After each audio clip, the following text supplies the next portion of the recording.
And now to the stunning and exciting news which I believe you'll agree shows once again that at Whipple's, we only take forward steps.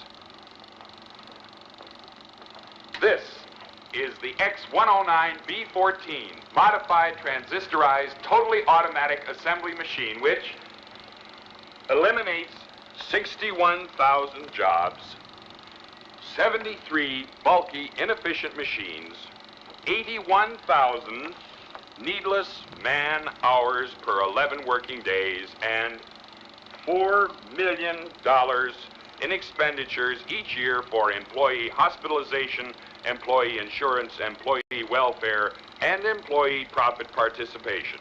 Within 6 months, our entire production facilities will be totally automated. Ladies and gentlemen, from now on, Whipple will operate from a brain center with machines such as this one. Recently, there was a study by economist David Autor of MIT that states that our middle class is obsolete and being replaced by automation. Quite simply, mechanization is more productive, efficient, and sustainable than human labor in virtually every sector of the economy today. Machines do not need vacations, breaks, insurance, pensions, and they can work 24 hours a day, every day. The output potential and accuracy compared to human labor is unmatched.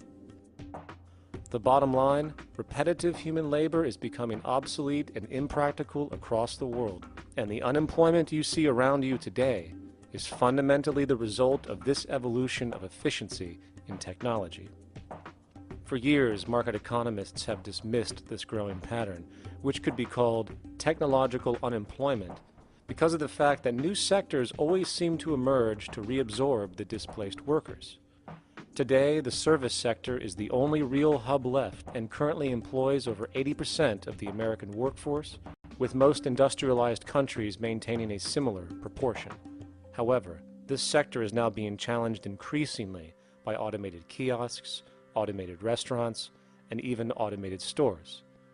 Economists today are finally acknowledging what they have been denying for years. Not only is technological unemployment exacerbating the current labor crisis we see across the world due to the global economic downturn, but the more the recession deepens, the faster the industries are mechanizing. The catch, which is not realized, is that the faster they mechanize to save money, the more they displace people, the more they reduce public purchasing power. This means that while the corporation can produce everything more cheaply, fewer and fewer people will actually have money to buy anything, regardless of how cheap they become. The bottom line is that the labor for income game is slowly coming to an end.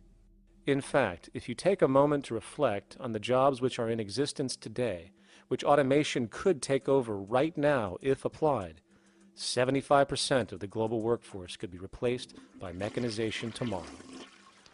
Tell me, you really expect to automate this place in 6 months? 4 months would be a better guess. You know, there are a lot of things going into the old trash heap, Hanley. Time clocks, for instance. There won't be anybody to punch in or out. I think I'll donate them to a museum. Something, Hanley? Yes, something. Something like a lot of men out of work. You know what your trouble is, Hanley? You're holding on tight to this 19th century. I'm holding tight to some principles, Mr. Whipple. Some principles that have to do with firing. Tell me, Mr. Whipple, why are you so eager to replace men with machines? Ever occur to you that you might be trading efficiency for pride? Pride? Yes, pride, Mr. Whipple. Craftsmanship. What a man feels when he makes something. Tell me, what do you suppose that machine of yours feels? Anything? Anything at all? What the devil can I do with pride? Can it, bottle it, wrap it, produce it? I'm not selling pride, I'm selling product. However, we're not only faced with ongoing systemic global debt defaults, we're also faced with an coming labor collapse or growing labor collapse across the world due to, again, technological unemployment, largely ignored by economists who choose to see basically what they prefer to see, as best I can tell. The invention and application of technology is what has caused every major shift of human labor throughout history. Given the exponential literally rise in our development in automation and computer technology, artificial intelligence, I'm sorry to say, well actually I'm very happy to say, is that humans really don't stand a chance to compete with what we've created. We can't personally evolve as fast as our technological ingenuity is. And the effectiveness and application over time is just powerful. And either a shift happens or we just continue this constant grind down of destabilization through global unemployment. Now you realize that this somewhat wholesale discharge has nothing whatever to do with dissatisfaction on your part or that of the men. It's merely progress, Mr. Dickerson, progress. Out with the old, in with the new. Automation. That'll be all, Mr. Dickerson. We also need to use the most efficient methods for producing those goods. And in this case, deliberate mechanization.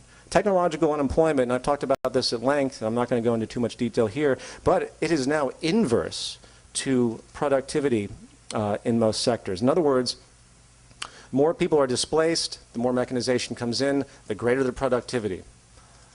That's an amazing change in the paradigm as far as the way we've been operating for thousands of years. This means, in fact, it is negligent, literally irresponsible for us not to mechanize on every relevant level if we wish to be, again, truly efficient and respect the nature and habitat that we live in.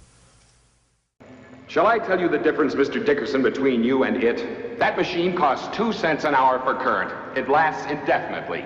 It gets no wrinkles, no arthritis, no hardening of the arteries. That one machine is a lathe operator, a press operator.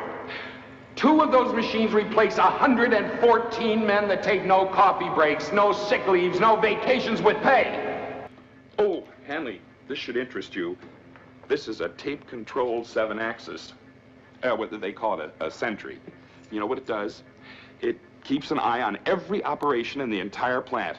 It keeps absolutely accurate data on man-hours, cost hours, product rejects, just everything. It's the most sophisticated machine I've ever seen. I just bought it.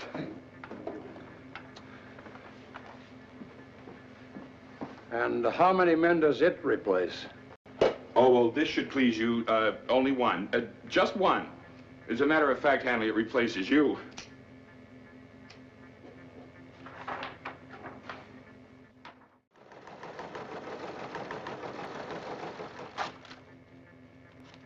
A perfect letter. Not one error or erasure. Typed at the moment of conception. Am I getting through to you, young man? I presume you mean that secretaries are obsolete now. Precisely obsolete. And you know what else it means? It means there'll be no more powder rooms, no more coffee breaks. No more work stoppages due to various and sundry inconveniences such as maternity and that sort of thing. Inconveniences like maternity. You'll have to forgive me, Mr. Whipple. But if we keep up with this sort of thing, we're going to have wonderful products, but mighty few people to buy them. Happily, that is not my concern. I am here to provide efficiency. That is my only concern. Scientists never seem to grasp the enormous potential of machines to free people from arduous and repetitive labor. What would we do if we didn't have to work all the time? The answer to the new question, what is human life about? What are we going to do with all this time? Up until this time, you've had to work. We now realize that it's an insult for any American citizen to be forced to do a job that can be done better by a machine. I propose this. I want you to think about this.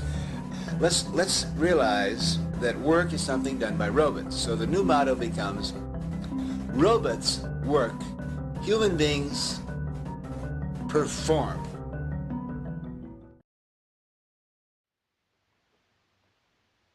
How are you finding retirement? Oh, tolerable, Mr. Whipple, tolerable. I managed to keep busy, not as much as I'd like. My wife says I'm underfoot, but I do all right. But you know, it's kind of nice to sleep late in the mornings. It's important. This retirement, I mean. Very important. Man should have time for leisure when he grows older. It's important he have time for leisure.